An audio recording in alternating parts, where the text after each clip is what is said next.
Welcome to Westminster, where reps from the manufacturing sector have come to lobby their MPs about their job security. This is Union TV.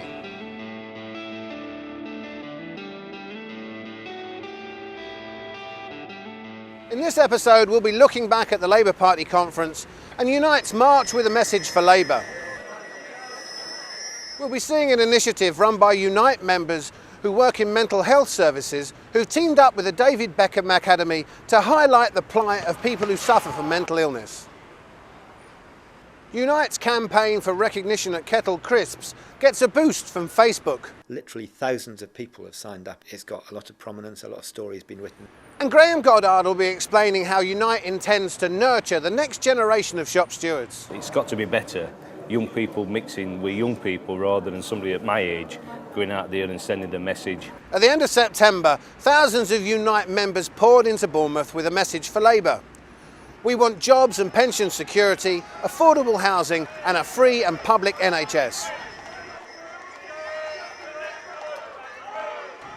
Both Derek Simpson and Tony Woodley spoke passionately at a rally before the march about how important it was for the government to listen to the very real concerns of working people. We have to get this government to address some important questions. There are clearly some important questions. Public sector pay. A 2.5% increase below inflation is a pay cut. Diluting it over a staged first year dilutes it even further. Anguish about privatisation, concern about offshoring of jobs, whether those are in manufacturing or whether they're in finance or whatever. And with colleagues here from Lillette who are directly suffering from the consequences of work being shipped abroad. There are a multitude of other important issues here, but for me, the most important thing today is that united, working diligently on the big issues of the day will make a difference in the politics of our country. And we intend on this rally and with your help to make this government and yes, this Prime Minister listen. In a moving speech, a rep from Remploy explained how vulnerable disabled workers were threatened by unnecessary plant closures.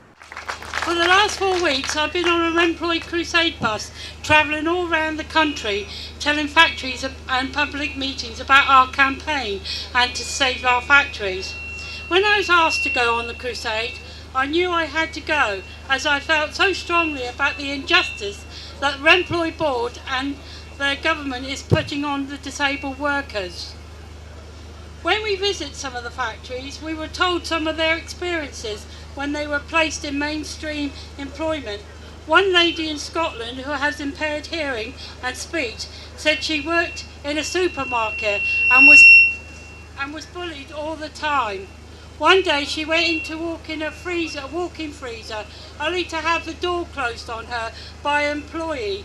When she complained to her manager, he just said to her, "Can't you take a joke?" This is only one of the horror stories that we were told while we were on the campaign. The demonstration itself was a sight to behold. Unite's message for Labour was loud and couldn't be missed.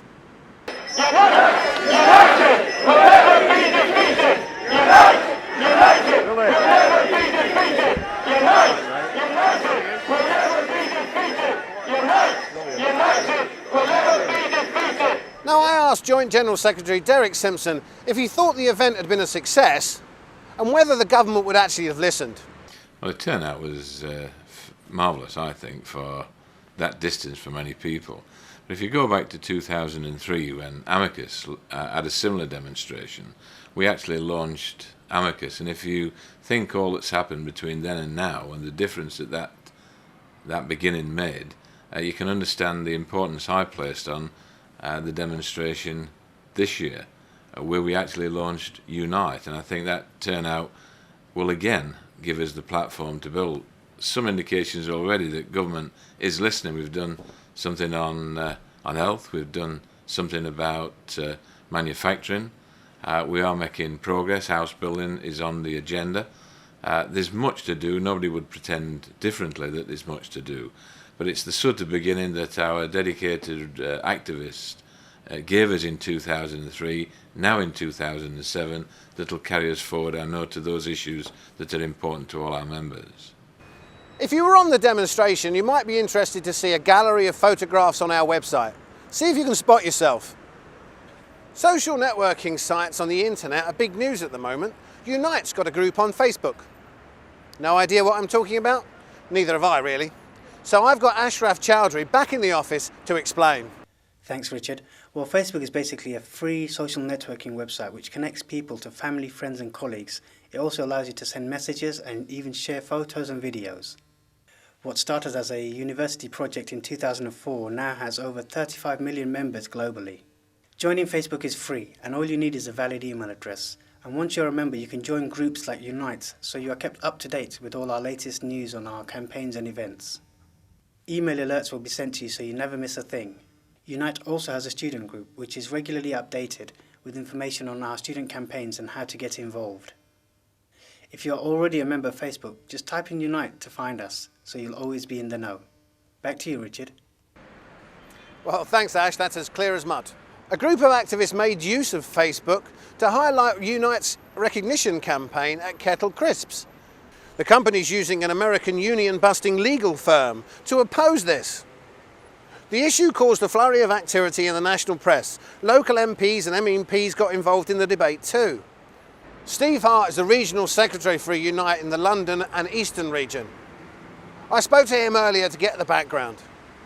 In addressing the challenge of this anti-union company, Burke Group, many people have been very angry about this, and we've set up a Facebook campaign which involves setting up a site on Facebook where people have opposed Kettle Chips. It's called Boycott Kettle Chips, exposing the anti-democratic, anti-human rights position of Kettle Chips and indeed Burke Group.